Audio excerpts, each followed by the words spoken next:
იმ დროს ესმა მეოთხედ მთავარს ჰეროდეს იესოს ამბავი. უთხრა თავის მსახურებს. ეს იოანე ნათლისმცემელია. კუდრეთით აღდგა და ამიტომ ძალნი მოქმედებენ მასში. ვინაიდან ჰეროდემ შეიპყრო იოანე, შებორყა და საპყრობილეში ჩასვა თავისი ძმის, ფილიპეს ცოლის, ჰეროდიას გამო. ვინაიდან იოანე ეუბნებოდა მას.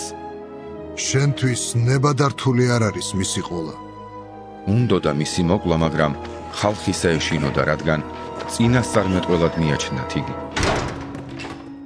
ხოლო ჰეროდეს დაბადების დღეს ჰეროდიას ასულმა იცეკვა შეკრებილთა წინაშე და აამა ჰეროდეს. ამიტომ ფიცით შეპირდა მას, მიეცა რაც არ უნდა ეთხოვა.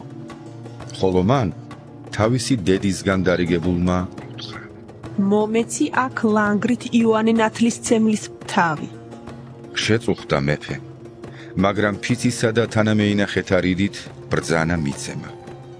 წარგზავნა და იოანესათვის თავი მოაკვეთინა საპყრობილეში. მოართვეს თავი ლანგრით და გადასცეს ქალიშვილს. მან კი თავის დედას მიართვა. მოვიდნენ მისი მოწაფეები, წაიღეს მისი ნეშტი და დამარხეს. მივიდნენ და შეატყობინეს იესოს. ეს რომ იესო მოისმინა, წავიდა იქიდან ნავით და ერთ უდაბურ ადგილას განმარტოვდა. ხოლო ხალხმა ეს რომ გაიგო, ფეხით გაედევნა მას ქალაქებიდან. გამოვიდა და უამრავი ხალხი რომ დაინახა, შეებრალა ისინი და განკურნა მათი სნეულები. როცა მოსაღამოვდა, მივიდნენ მასთან მოწაფეები და უთხრეს. აქ უდაბნო ადგილია, ჟამიც გვიანია. გაუშვი ეს ხალხი, რომ წავიდნენ სოფლებში და საჭმელი იყიდონ თავისთვის. იესომ კი უთხრა მათ. მაგათ არ სჭირდებათ წასვლა, თქვენ მიეცით საჭმელი. ხოლო მათ უთხრეს.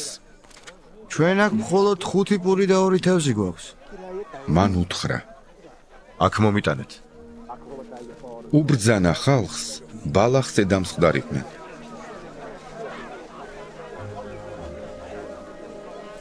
აიღო 5 პური და 2 თევზი. ზეცას ახედა, აკურთხა და ამტრია და მისცა პურები მოწაფეებს. მოწაფეებმა კი ხალხს დაურიგეს.